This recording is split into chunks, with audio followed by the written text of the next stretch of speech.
Flow through pipes, pipe के through जब flow होता है वो किस किस फॉर्म में हो सकते हैं। फ्लो जो है लेमिनार हो सकता है, टर्बुलेंट फ्लो हो सकता है, या फिर ट्रांजिशन फ्लो होता है। ये हम लोग डिसाइड करते हैं रेनॉल्ट नंबर के बेसिस पे। रेनॉल्ट नंबर जो है यहाँ पे, रेनॉल्ट नंबर का फॉर्मूला हो जाता है V D upon mu. V क्या है हमारी वेलोसिटी और डी है डाया ऑफ द पाइप, और ये न्यू है काइनेमेटिक विस्कोसिटी। ठीक है, तो ये काइनेमेटिक विस्कोसिटी होगी। और रेनॉल्ट नंबर की जब हम वैल्यू निकालते हैं, अगर ये 2000 से कम आती है तो लेमिनार फ्लो हम लोग इसको कंसिडर करेंगे। अगर 4000 से ज़्यादा आएगी तो उसको हम टर्बुलेंट फ्लो कंसिडर करेंगे, और इसके बीच की कोई भी वैल्यू आएगी तो उसको हम ट्रांजिशन फ्लो कंसिडर करेंगे। ठीक है, तो इसके बीच में जो वैल्यू आएगी उसे हमने ट्रांजिशन मानना है। फिर उसके बाद अब हम जो मेन यहाँ पे समझेंगे ना, सबसे पहली चीज़ यहाँ पे लॉसेस होती हैं। जब भी हम पाइप फ्लो की बात करेंगे, पाइप में लॉसेस हो जाती हैं, एनर्जी लॉस होगा। वाटर जो होगा वो जिस एनर्जी से आ रहा होगा धीरे धीरे उसका लॉस होने लग जाएगा। और इसके दो रीजंस होते हैं। सबसे पहला जो मेजर लॉस होता है ना, वो फ्रिक्शन की वजह से होता है।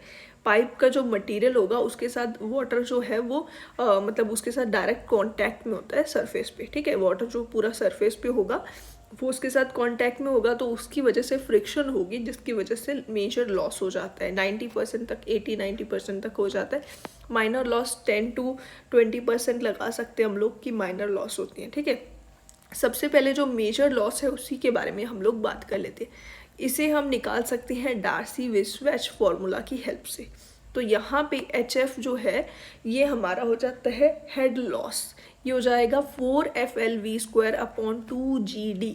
यहाँ पे F है कोफिशिएंट ऑफ फ्रिक्शन, और L हो जाता है लेंथ ऑफ द पाइप जिसके ऊपर हम लोग कंसिडर कर रहे हैं, और V हमारा वेलोसिटी हो गया, और G भी आपको पता ही है acceleration due to gravity. D हो जाएगा डाया ऑफ द पाइप। ठीक है, अब इस फॉर्मूला को हम लोग चाहें वेलोसिटी की वैल्यू पुट करें, अगर discharge is equals to area into velocity होता है ना, तो उसमें हम सब्स्टिट्यूट वगैरह करके फिर उसके बाद कैंसिल वगैरह करके फिर से इस फॉर्मूला को मॉडिफाई कर सकते हैं। ये भी एक इम्पॉर्टेंट फार्मूला है जिसके बेस्ड काफ़ी इस पे बेस्ड क्वेश्चंस आते हैं। तो यहाँ पे ये फॉर्मूला थोड़ा मॉडिफाई हो जाएगा और ये बन जाएगा 4FL² Q यहाँ पे डिस्चार्ज है। ठीक है, अपॉन 12.1 D की पावर में 4। ठीक है, तो यही इसी फॉर्मूला को मॉडिफाई करा गया सिर्फ। ठीक है, फिर यहाँ पे जो F है ना, ये F है हमारा कोफिशिएंट ऑफ फ्रिक्शन। ये जो F है इसकी जगह हम F' लिख सकते हैं, जो कि हो जाएगा 4 times F। Coefficient of friction के 4 टाइम्स हो जाएगा, जो कि हमारा हो जाता है, ये कोफिशिएंट ऑफ फ्रिक्शन है वो फ्रिक्शन फैक्टर होता है। ठीक है, F' हमारा फ्रिक्शन फैक्टर होता है, कई बार आपको ऐसे भी दिखेगा। ठीक है, तो अगर हम friction factor coefficient of friction की बात करें, लेमिनार फ्लो के लिए अगर हमें कोफिशिएंट ऑफ फ्रिक्शन निकालना हो तो ये 64/RE हो जाएगा। RE यहाँ पे रेनॉल्ट नंबर है। ठीक है, टर्बुलेंट फ्लो की अगर हम बात करें, अब टर्बुलेंट फ्लो की बात करें तो 4000 से ऊपर टर्बुलेंट फ्लो होता है। 4000 से लेके 10 की पावर में 5 जो है, मतलब 1 लाख तक अगर रेनॉल्ट नंबर आता है तो हमारा ये फॉर्मूला यूज़ होगा फ्रिक्शन फैक्टर के लिए। ठीक है, कोफिशिएंट ऑफ फ्रिक्शन के लिए 0.316/RE की पावर में 1/4। ठीक है, और अगर 10⁵ से लेके रेनॉल्ट नंबर 4 × 10⁷ तक हो जाता है तो हमारा कोफिशिएंट ऑफ फ्रिक्शन हो जाएगा 0.0032 + 0.24/RE की पावर में 0.237। ठीक है, ये हमारा कोफिशिएंट ऑफ फ्रिक्शन का फॉर्मूला हो गया। अगर हमारी टर्बुलेंट फ्लो है और रफ पाइप है तो उसके लिए फॉर्मूला हो जाएगा 1/√F = 2 times log 10 base R/K + 1.74।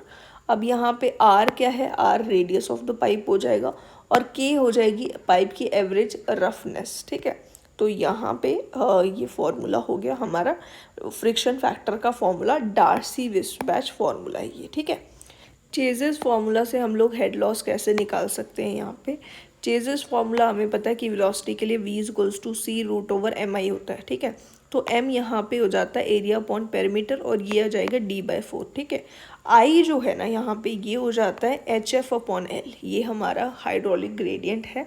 तो ये आ जाता है HF/L। HF जो है हमारा ये हो जाता है head loss due to friction, ठीक है। तो इसकी हेल्प से भी हम लोग निकाल सकते हैं head loss due to friction. अब यहाँ पे एक रिलेशन है between Darcy Weisbach friction factor and चेज़र्स कांस्टेंट। जो डार्सी-विस्बैच का फ्रिक्शन फैक्टर F था ना, उसके साथ चेज़र्स कांस्टेंट की जो रिलेशन है वो यहाँ पे लिखी गई है, ठीक है। तो ये C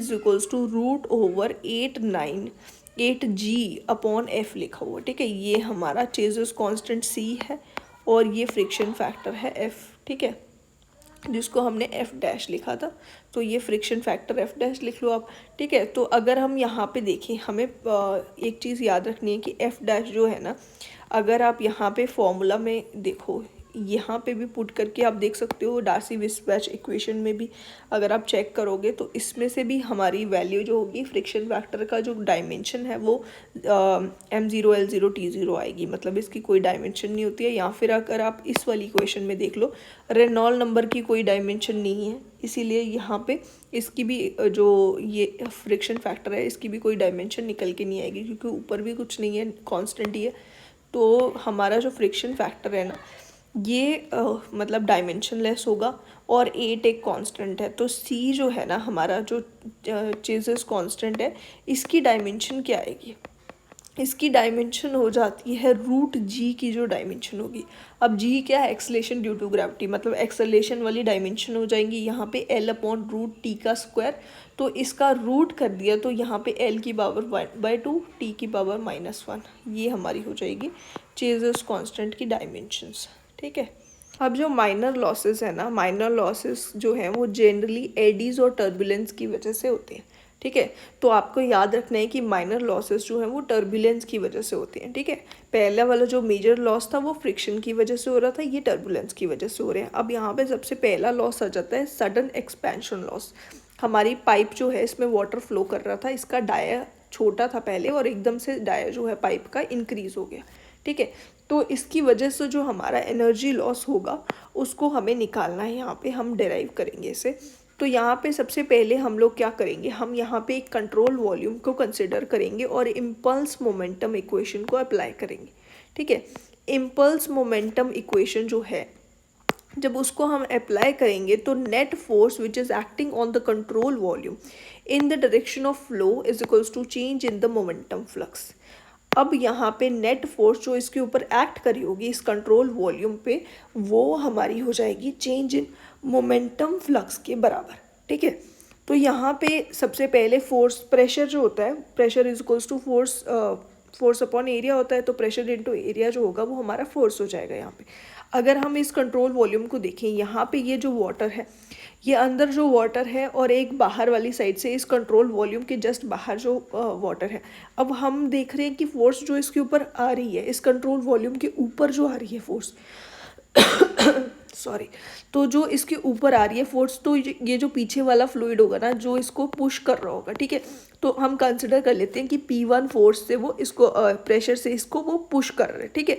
अगर हम इस वाले फ्लूइड की यहाँ पे जो इसको सपोज हमने 1-1 सेक्शन कंसिडर कर लिया, इसको 2-2 को सेक्शन कंसिडर कर लिया। इस सेक्शन की अगर हम बात करें ना, ये वाला फ्लूइड जो है ये आगे जाना चाहते हैं और इसके आगे ऑलरेडी एक फ्लूइड है, ठीक है। तो ये फ्लूइड जो होगा ना इसको पीछे की तरफ पुश करेगा।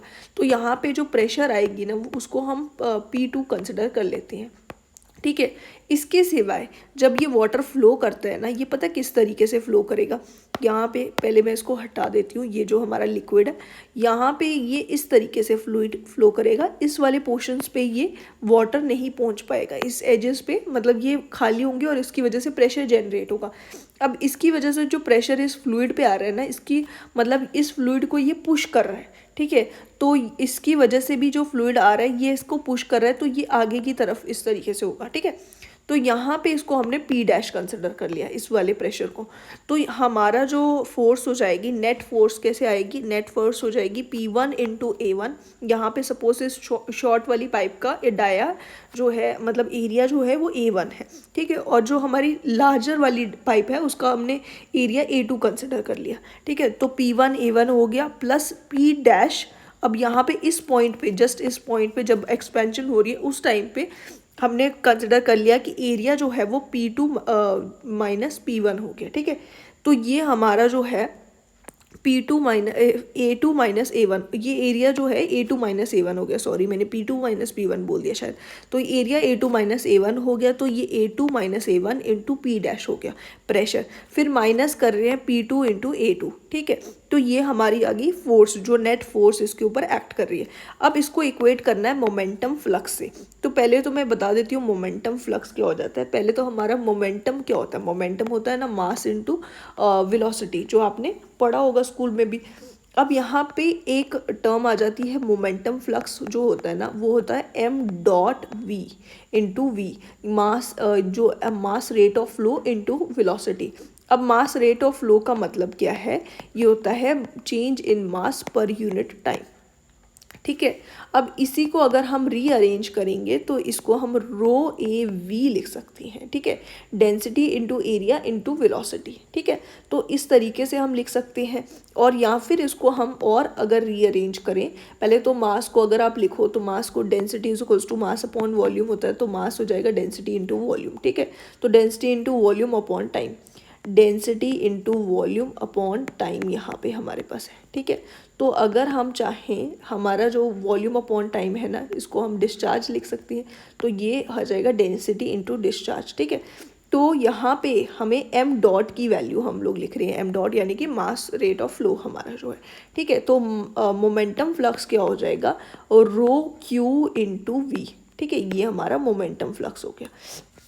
अब इसको यहाँ पे हम अगर लिखें तो मोमेंटम फ्लक्स हो जाएगा, चेंज इन मोमेंटम फ्लक्स हो जाएगा rho Q V2 minus rho Q V1। Velocity पहले V2 पहले V1 थी, जो इससे वो चेंज हुई V2 में, तो हमारा ये चेंज इन मोमेंटम फ्लक्स आ गया, ठीक है। अगर हम जो P डैश की बात करें, ये वाला प्रेशर हम लोग नहीं निकाल सकते, इसलिए हमने एज्यूम कर लिया कि P dash is equals to P1 के बराबर है। P डैश जो प्रेशर है वो P1 के बराबर है। जब हम इसको एज्यूम करेंगे P1A2, यहाँ से ये वाली टर्म में से आ जाएगा P1A2 माइनस P1A1, ठीक है। तो P1A1 और P1A1 कैंसिल हो जाएगा और हमारे पास बच जाएगा P1A2 माइनस P2A2, ये दोनों सिर्फ टर्म्स बच गई। और जो हमारी बची हुई टर्म्स है अब ये हो जाती है is equals to rho Q V2 minus V1 लिख दिया, ठीक है। अब हमें पता है कि जो हमारा हेड लॉस यहाँ पे हो रहा है वो हो रहा है प्रेशर डिफरेंस प्लस वेलोसिटी का, जो वेलोसिटी हेड का डिफरेंस है उसका रेशियो है। अगर हम डेटम जो है वो मतलब कि इसकी पाइप के सेंटर पे ही कंसिडर करके चले, ठीक है, तो हमारा ये हेड लॉस हो जाएगा। अब हेड लॉस में अगर हम प्रेशर को थोड़ा रीअरेंज करें तो P1 माइनस P2 का हमारी वैल्यू हम कैसे सब्सटीट्यूट कर सकते हैं, रो Q V2 minus V1 upon A2, ठीक है। इस तरीके से हम P1 माइनस P2 को लिख सकते हैं अपॉन ये रो हो जाएगा, ठीक है। ये रो क्यू और ये यूनिट वेट गामा है, ठीक है। तो rho Q V2 minus V1 upon A2 gamma ये हो गया। और वेलोसिटी को हमने V1 square minus V2 square upon 2G ही रहने दिया, ठीक है। अब जो ये डिस्चार्ज है ना, ये हो गया A2 V2, ठीक है। तो जब ये A2 V2 हो गया तो ये A2 के साथ कैंसिल हो जाएगा, ठीक है। यहाँ पे A2 जो नीचे इसके डिनोमिनेटर में, ये A2 कैंसिल हो जाएगा और रो जो है उसके साथ गामा यूनिट वेट जो है ये हो जाएगा रो G। तो रो कैंसिल हो जाएगा और G यहाँ पे बच जाएगा, ठीक है। तो V2 जो होगा जब हम मल्टीप्लाई करेंगे इसके अंदर, तो जो इक्वेशन हमारी फाइनली बचेगी ना वो यहाँ पे आ जाएगी 1/2G V1 square minus plus V2 square minus 2V1 V2। अब इस इक्वेशन को हमें देख के पता चल रहा है कि ये A माइनस बी स्क्वायर का फॉर्मूला है, तो इसको हम लिख सकते हैं V1 माइनस V2 का स्क्वायर अपॉन 2G। ये हमारा हेड लॉस का फॉर्मूला हो जाता है, जिसमें से हम निकाल सकते हैं, अगर V1 को कॉमन निकाल लेते हैं तो V1 square upon 2G into 1 minus V1 upon V2 का स्क्वायर, और यहाँ पे V1 square upon 2G is equals to, क्योंकि हमारे यहाँ पे जो V1 यहाँ पे अगर हम कॉन्टीन्यूटी इक्वेशन लगाएं A1 V1 is equals to A2 V2 हो जाता है, ठीक है। तो यहाँ पे हम लिख सकते हैं V1 square upon 2G into 1 minus A1 upon A2, ठीक है।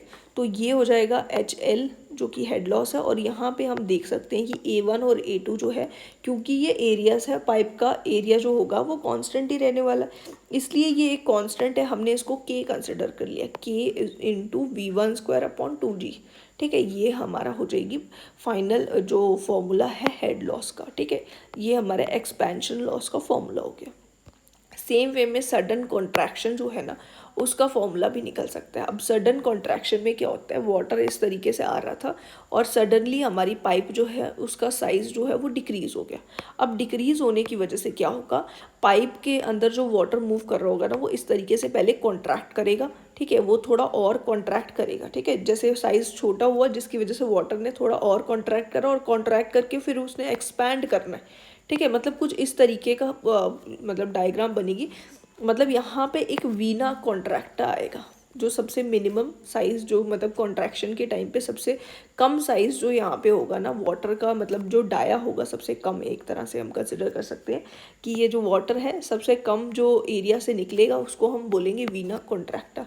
ठीक है, तो यहाँ पे जो लॉस होता है ये एक्सपेंशन की वजह से ही हो रहा होता है, क्योंकि पहले कॉन्ट्रैक्ट करा फिर उसके बाद ये एक्सपैंड करा फिर से। ठीक है, तो जो एक्सपेंशन की वजह से लॉस हो रहा है, यहाँ पे भी एक्सपेंशन की वजह से, सडन कॉन्ट्रैक्शन में भी एक्सपेंशन की वजह से होगा, लेकिन यहाँ पे टर्बुलेंस जो जनरेट होगी ना वो थोड़ी कम होगी पिछले वाले केस के कंपैरिजन में। तो हेड लॉस जो होगा ना उसका फॉर्मूला V1 माइनस V2 का होल स्क्वायर आ जाएगा अपॉन 2G। ठीक है, तो यही फॉर्मूला यूज़ होगा, लेकिन यहाँ पे V2 को अगर हम कॉमन निकालें, यहाँ पे क्योंकि हमारा वीना कॉन्ट्रैक्टा पोर्शन आया है उसका हमने यूज़ करना है, तो हम क्या करते हैं, V2 को अगर हम कॉमन निकालें V2² अपॉन 2G, तो यहाँ पे ये क्या आ जाएगा हमारा 1, ये हमारे पास यहाँ पे इस पोर्शन पे बच जाएगा V1 अपॉन V2। ठीक है, ये बच गया -1 अंदर इसके, यहाँ पे ये बचा है। अब यहाँ पे V1 अपॉन V2 की अगर हम बात करें, तो हमारा जो V1 है ना वो हमने कंसिडर करा है, ये पहला वाला पोर्शन जो है वीना कॉन्ट्रैक्टा वाला हमने 1 कंसिडर कर लिया, और उसके बाद जो एक्सपेंशन हो रही है वो हमने 2 कंसिडर कर लिया। तो वीना कॉन्ट्रैक्टर वाला ये आ जाएगा VC अपॉन V2 -1।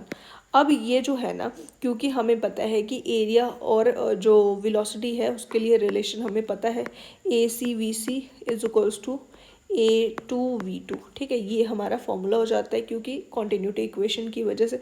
तो यहाँ पे हम डायरेक्टली AC अपॉन A2 लिख देंगे, और हमें पता है कि कर्वेचर ऑफ कॉन्ट्रैक्शन का कर्वेचर जो है ये हो जाता है AC अपॉन A2। तो यहाँ पे इसीलिए ये डिनोमिनेटर में आ गया 1 अपॉन AC माइनस 1 का होल स्क्वायर, यहाँ पे ये इक्वेशन हमारी बन गई।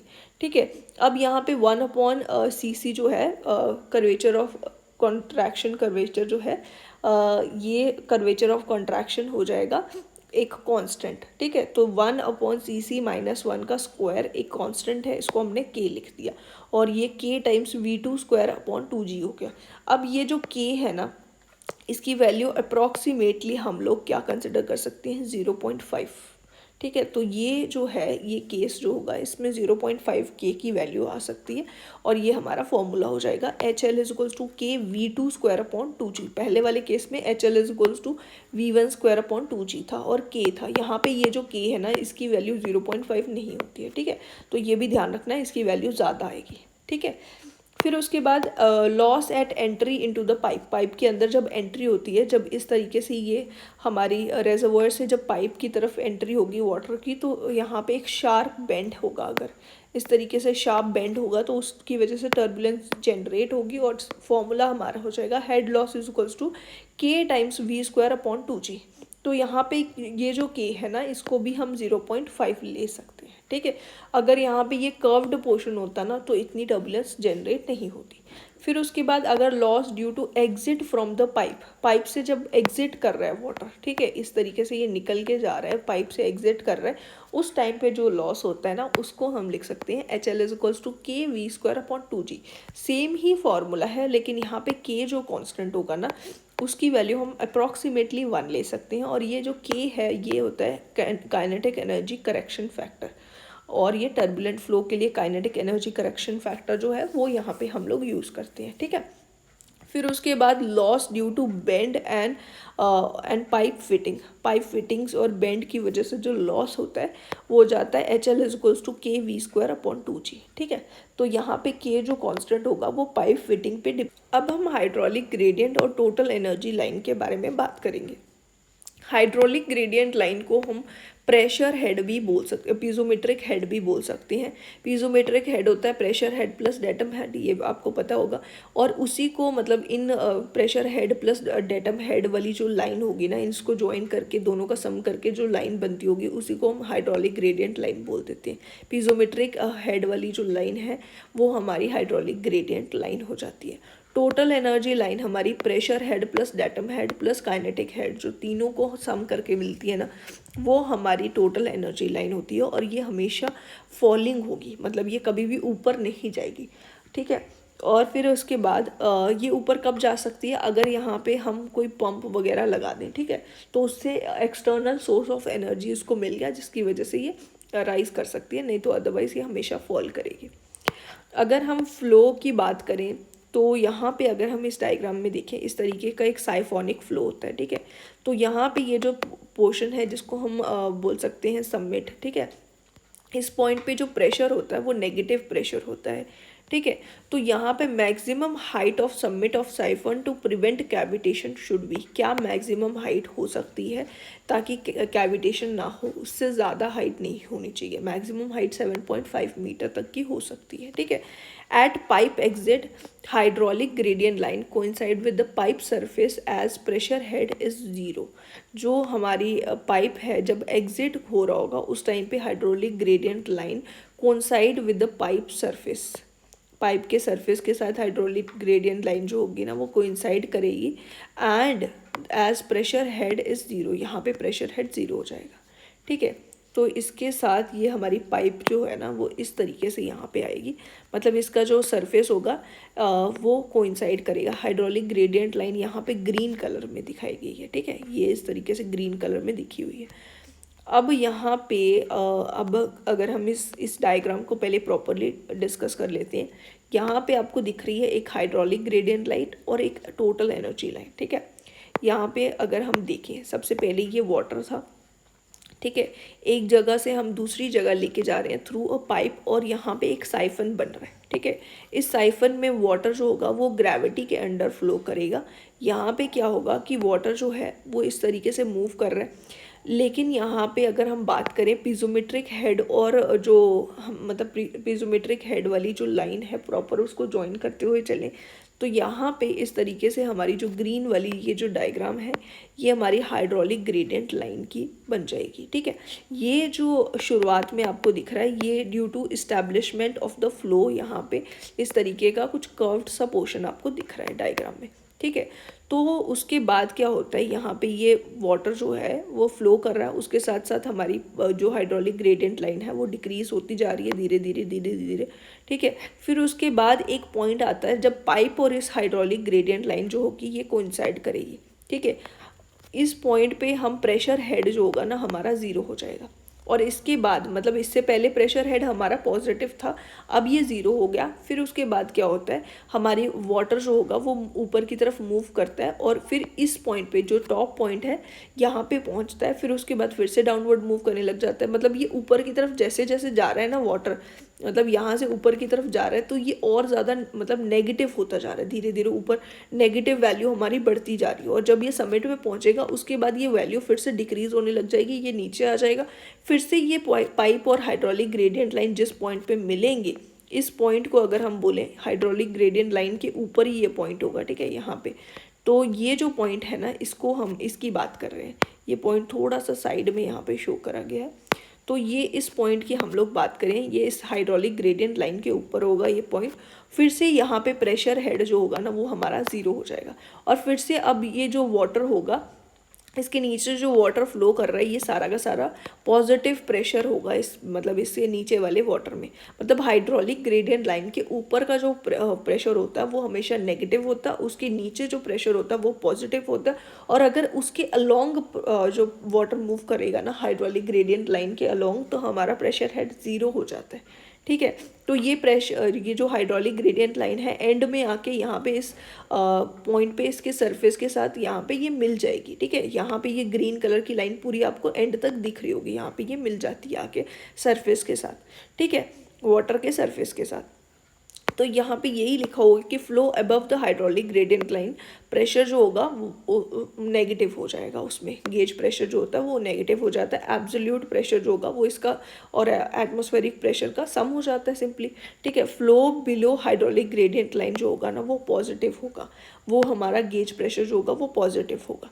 ठीक है, यहाँ पे हम एटमॉस्फेरिक प्रेशर को जीरो कंसिडर करके चल रहे हैं। ठीक है, फिर उसके बाद from open channel flow hydraulic gradient line coincide with the free surface. ये हमने ऑलरेडी देखा हुआ है कि हाइड्रोलिक ग्रेडियंट लाइन अगर फ्री सरफेस होगा ना, जैसे ओपन चैनल फ्लो में उसका फ्री सरफेस होता है, पाइप फ्लो की बात नहीं कर रहे हैं, सिर्फ ओपन चैनल फ्लो में हाइड्रोलिक ग्रेडियंट लाइन जो होती है वो फ्री सरफेस के साथ कोइंसाइड करती है। क्यों? क्योंकि जो उसका बेड का स्लोप होती है ना वो बहुत छोटी सी होती है, इसीलिए वो उसके साथ फ्री सरफेस के साथ एजीएल लाइन जो होती है वो कोइंसाइड करती है। टोटल एनर्जी लाइन और hydraulic gradient line never intersect each other, एक दूसरे को कभी भी इंटरसेक्ट नहीं करेंगे। अब हम यहाँ पे टोटल एनर्जी लाइन की बात कर लेते हैं।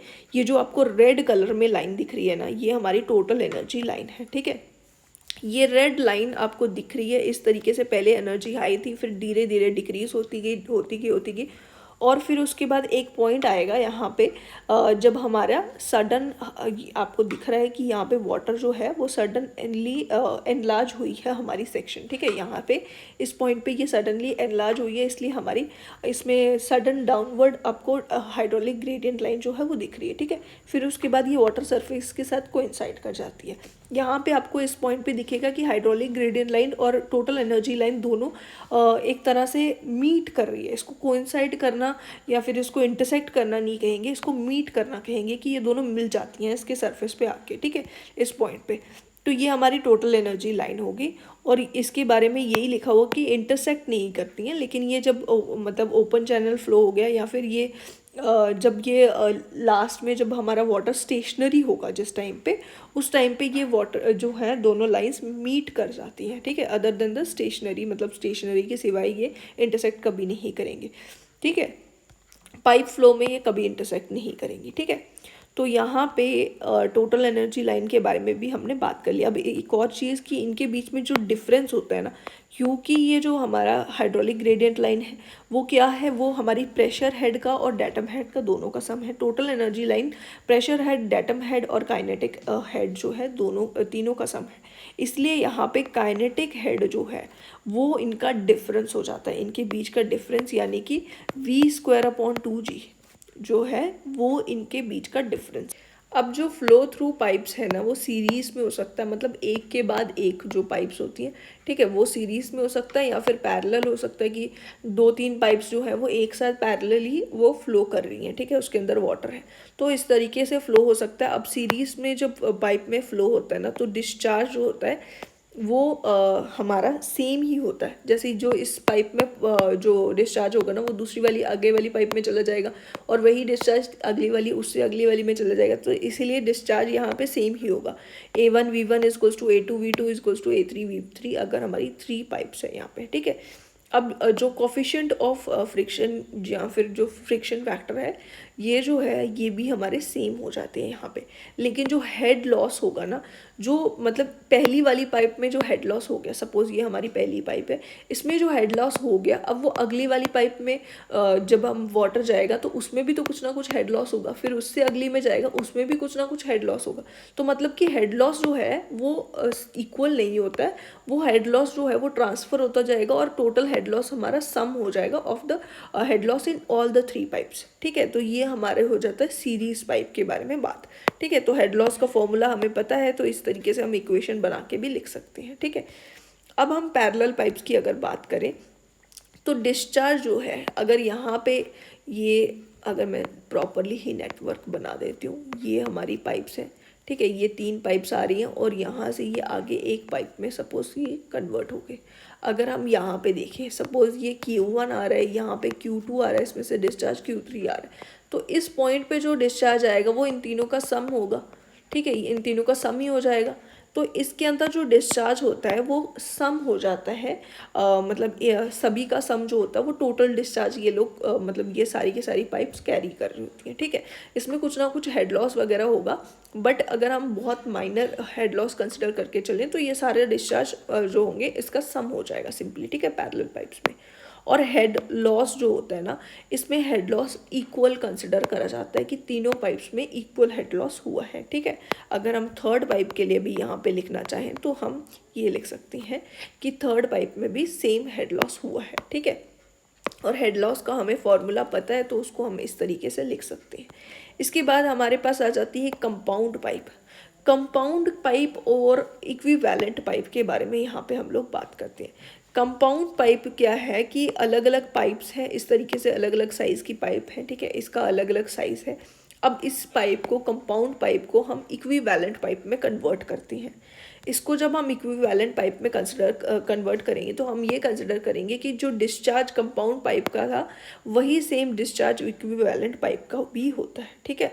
फिर उसके बाद ये भी हम कंसिडर करेंगे कि हेड लॉस भी दोनों में बराबर है, ठीक है। तो हमारा जो टोटल हेड लॉस आ जाएगा इन तीनों जो तीनों पाइप्स थी, ठीक है, इस वाले में अगर इक्विवेलेंट पाइप के लिए टोटल हेड लॉस हमें निकालना हो तो तीनों जो पाइप्स थी यहाँ पे कंपाउंड पाइप में, तीनों पाइप्स का जो हेड लॉस था उसका सम हो गया हमारा हेड लॉस। इक्विवेलेंट पाइप मतलब इक्विवेलेंट पाइप क्या है कि कुछ अलग अलग पाइप का डाया है, अलग अलग साइज़ की पाइप्स है, उसको हम कन्वर्ट करके एक पाइप जो है वो उसी मतलब उसके इक्विवेलेंट क्या पाइप हो सकती है, एक पाइप जिसका हमें डाया अगर सपोज निकालना हो तो यहाँ पे हम डाया निकाल सकते हैं। कैसे निकाल सकते हैं, हमने HF जो हमारा हेड लॉस था ना उसके लिए डार्सी-विस्बैच इक्वेशन देखी थी। तो हमारी जो डार्सी-विस्बैच इक्वेशन है वो हमारे पास थी HFL लिख देती हूँ मैं इसको, ये हो जाती है यहाँ पे 4FL V² / 2GD, ठीक है। इस तरीके से हमारी इक्वेशन थी। इसको थोड़ा सा हमने मॉडिफाई करा था तो यहाँ पे हमारे पास इक्वेशन बन गई थी 4FL² / 12.1D, ठीक है, D की पावर में 5। इस तरीके से हमारी इक्वेशन बनी थी ना।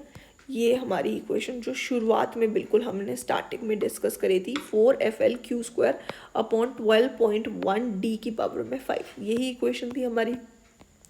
तो इस इक्वेशन का हम यहाँ पे यूज़ करेंगे। यहाँ पे इस इक्वेशन का अगर हम यूज़ करें और यहाँ पे डिस्चार्ज हमने इक्वल कंसिडर करा है तो डिस्चार्ज हमारा कैंसिल हो गया। HF जो हेड लॉस है उसको हम इक्वेट कर रहे हैं, ठीक है। तो इक्विवेलेंट पाइप का head loss is equals to compound pipe के जो हेड लॉस है उसका सबका सम। तो यहाँ पे हमारा डिस्चार्ज सेम है, फ्रिक्शन फैक्टर भी सपोज सेम है, तो यहाँ से बच क्या गया, ये इक्वेशन हमारी बच गई।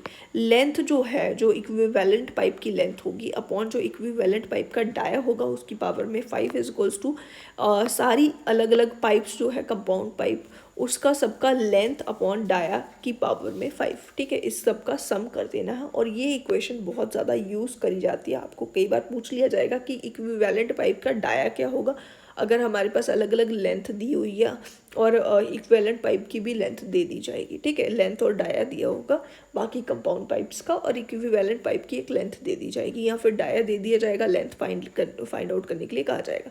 तो इस इक्वेशन को हम ड्यूपिट्स इक्वेशन बोलते हैं। अब वाटर हैमर क्या हो जाता है, सपोज हमारा ये रेसर्वोयर था, इसमें से एक पाइप के थ्रू वाटर जा रहा है, ठीक है।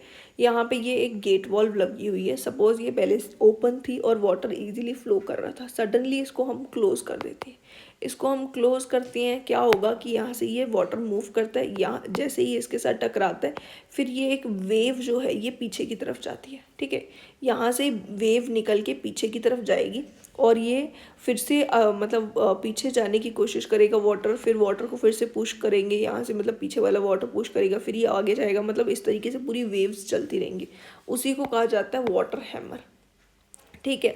तो ये जो वाटर हैमर है यहाँ पे क्या होता है, velocity of pressure wave for compressible flow in the pipe. यहाँ पे वेलोसिटी ऑफ प्रेशर वेव हो जाएगी √/c is equals to √/k upon p upon rho. K हमारी bulk modulus of the pipe हो जाएगा, रो हो जाएगा डेंसिटी ऑफ फ्लूइड। ये किस केस में, कंप्रेसिबल फ्लूइड फ्लो के केस में, ठीक है। फिर उसके बाद यहाँ पे टाइम ऑफ क्लोजर जो है, अब यहाँ पे ये चीज़ जो है वाटर हैमरिंग जो है ये टाइम ऑफ क्लोजर पे भी डिपेंड करती है। जो हमारा क्लोज होने का टाइम है ये जो हमारी वॉल्व है उसके क्लोजर का टाइम की बात करें तो टी नॉट जो होगा वो less than equal to 2L/C होना चाहिए। एल क्या है यहाँ पे लेंथ ऑफ द पाइप हो जाती है और सी हमने पहले ही बात कर ली, ये हमारी है वेलोसिटी ऑफ प्रेशर वेव। ठीक है, तो 2 टाइम्स लेंथ, क्योंकि ये जो प्रेशर वेव है इस तरीके से आगे की तरफ मतलब वाटर आगे की तरफ गया, पीछे की तरफ प्रेशर वेव गई, फिर से घूम के आगे आई, इस तरीके से चल रहा है, इसलिए हमारा ये ट्वाइस आ जाएगी, 2L/C हो जाएगा। लेस देन अगर इससे कम टाइम लगता है तो हमारा क्लोजर जो होगा मतलब क्लोज सडनली हुई है हमारी वॉल्व। अगर इससे ज़्यादा टाइम लगता है इसका मतलब ग्रेजुअल क्लोजर हुआ है। ठीक है, अब इसके बाद हार्डी क्रॉस एनालिसिस जो है ना, पाइप नेटवर्क के लिए हार्डी क्रॉस एनालिसिस होती है। इसके कुछ एक पॉइंट्स आपको याद रखने हैं। तो इसमें सबसे पहला point, the flow into any junction must be equal to flow out, मतलब कितना इन हुआ है फ्लो, जितना इसके अंदर डिस्चार्ज आया है उतना ही जंक्शन के थ्रू डिस्चार्ज जाना चाहिए। इन इज इक्वल्स टू आउट, यहाँ पे इन हुआ है वो आउट के बराबर होना चाहिए। फिर उसके बाद the Darcy Weisbach equation must be satisfied for each pipe which is in the form, ये यहाँ पे ये जो डार्सी-विस्बैच इक्वेशन हो जाएगी वो हो जाएगी K times HL is equals to K times Q की पावर में N, जो कि हमेशा सेटिस्फाई होनी चाहिए हर एक पाइप के लिए। ठीक है, तो मतलब Q की पावर में N इंटू K के फॉर्म में आपको हेड लॉस दिया गया होगा। The algebraic sum of head loss around any closed circuit will be 0 when the discharge distribution is correct। अगर discharge distribution correct है तो जो हमारा algebraic sum होगा ना head loss का एक closed circuit में वो हमेशा 0 आना चाहिए, algebraic sum of head loss। ठीक है, the correction otherwise uh correction factor delta Q is to be made to make algebraic sum of head loss equal to 0। अगर ऐसा नहीं होता है तो हमें डेल्टा Q एक करेक्शन फैक्टर लगाना पड़ेगा इस एल्जेब्रिक सम को 0 करने के लिए। Hardy Cross method is used to find out discharge in various pipes in pipe network and not applicable to open channel flow. ये ओपन चैनल फ्लो को एप्लीकेबल नहीं होता है, सिर्फ पाइप नेटवर्क में हमें फाइंड आउट करना होता है, फाइंड कर सकते हैं यहाँ पे डिस्चार्ज जो होगा पाइप में। ठीक है, in the pipe network due to continuity equation at a junction the pipe into inflow is equal to pipe outflow, जो हमने ऑलरेडी बात कर ली कि जंक्शन पे पाइप इनफ्लो जो होगा वो आउटफ्लो के बराबर होना चाहिए। Head loss of head due to flow in clockwise direction must be equal to loss of head of flow in anti clockwise direction। clockwise direction में जो head loss होगा वो anti clockwise के बराबर होना चाहिए, मतलब कि ओवरऑल इसका सम 0 होना चाहिए, जो हमने ऑलरेडी बात कर ली। ये जो मेथड है ना ये ट्रायल एंड एरर मेथड